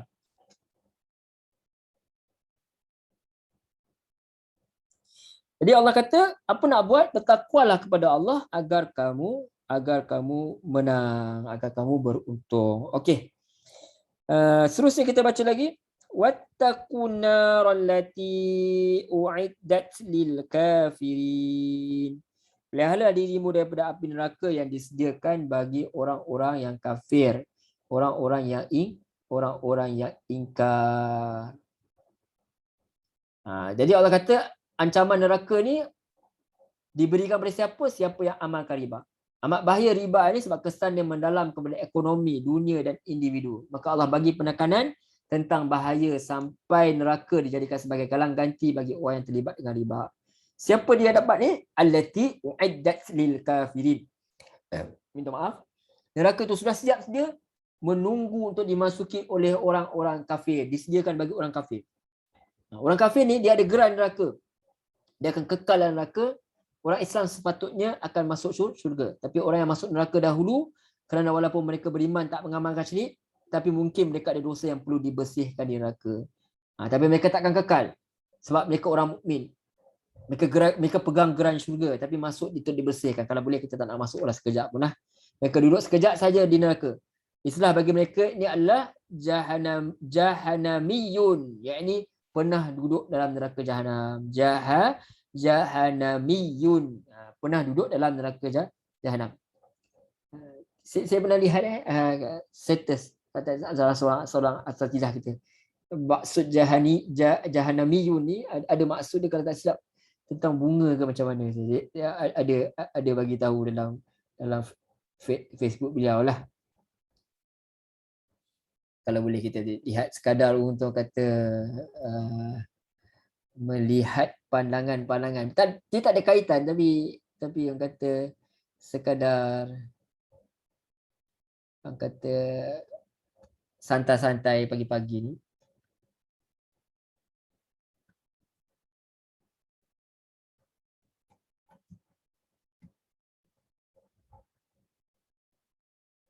Okey, tak apalah. Kita tak jumpa maksud tak apa.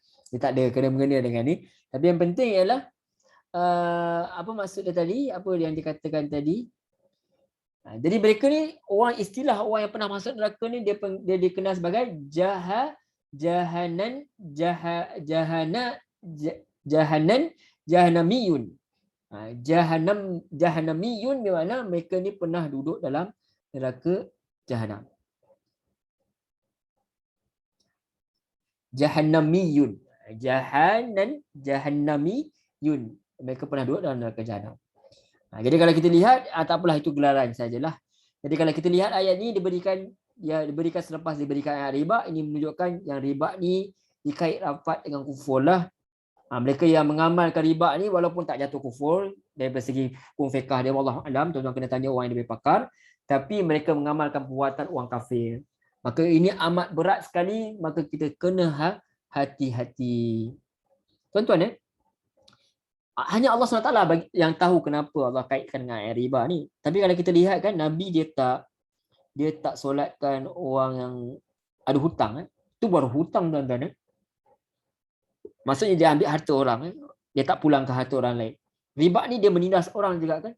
Dia menindaskan orang juga. Jadi dia ada kaitan. Seolah-olah kita kata tak guna kau pergi perang ni, tetapi kau masih lagi buat benda-benda haram. Perang ni, apa tuan-tuan? Perang ni untuk bela masih orang lain. Bela orang susah, orang-orang yang tertindas dan sebagainya. Antaranya lah perang ni.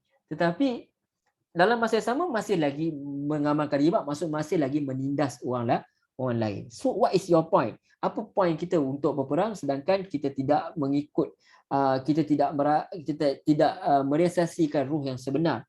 Ruh peperangan itu adalah untuk menjadi hamba Allah SWT. Untuk menundukkan nafsu kita, tetapi kita masih lagi mengamalkan benda yang disukai syahwat.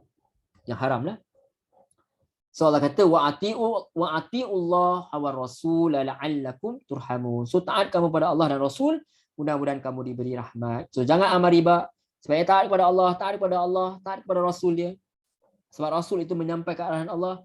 Maka untuk taat kepada Allah, apa kita nak buat? Kena belajar tafsir Quran, kena tadabbur Quran, baru kita faham apa Allah nak. Kena belajar sunnah Nabi, belajar hadis. Kena tahu mana yang sahih, mana tak sahih. Apa yang boleh sampaikan, apa yang tak boleh disampaikan. Supaya apa? La'allakum turhamun. Supaya kamu diberi rahmat. Mudah-mudahan dengan kita taat pada Allah, Rasul, kita akan dapat rahmat daripada Allah. Dan rahmat itu amat sangat penting. Sebab kita masuk syurga hanya dengan kasih sayang Allah SWT. Kita tak akan masuk syurga dengan cara lain. Tidak dengan amal kita, tidak dengan pujuk rayu kita, tidak dengan itu. Hanya dengan rahmat Allah saja kita akan masuk syurga, maka kita amat berkehendak kepada rahmat Allah SWT. Jadi untuk mendapat rahmat, first kita kena apa? Kena bodi Allah SWT lah, dengan mulakan taat kepada Allah SWT, taat kepada Rasul dia. Bukan sekadar kita ingat-ingat betul dengan majlis maulidnya. Kelahiran dia sambut kelahiran dia saja, sambut birthday Nabi saja, tapi kita kena mulakan dengan ikut sunnah. Sunnah tu bukan perkara serban saja, itu saja. Sunnah dia ada dengan ikut dalil dia Quran dan hadis Nabi yang sahih, sunnah Nabi. Kalau boleh Bukhari Muslim tu khatamkan. Belajar. Sebab dia adalah kata-kata Nabi. Jadi untuk taat kepada Allah dan Rasul tak boleh tidak dapat tidak kena belajar tafsir Quran dan kena belajar hadis Nabi yang sahih.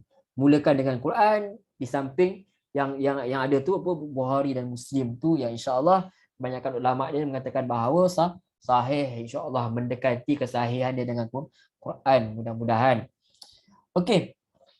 Baik, saya rasa cukup dulu setakat ini. Alhamdulillah, ya fi hadzal yaum, insya-Allah pada bulan 12 nanti kita akan cuba untuk ke live lah setiap hari insya-Allah. saja hujung-hujung tahun ni kita buat suatu perkara yang menutup tahun tu dengan perkara yang baik mudah-mudahan. Ini bukanlah satu bid'ah ke apa, bukan, sekadar nak suka-suka mudah-mudahan. Kalau boleh pun, kalau tuan-tuan nak join pun insya-Allah, itu lagi best kan. Lagi ramai kita rasa lagi seronok juga.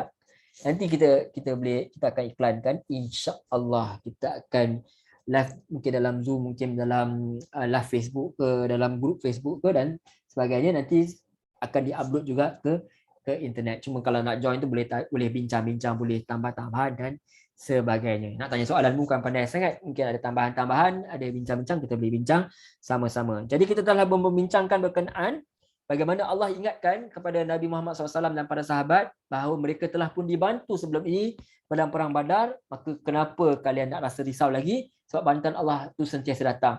Kena jadi macam siapa? Macam Nabi Zakaria alaihissalam.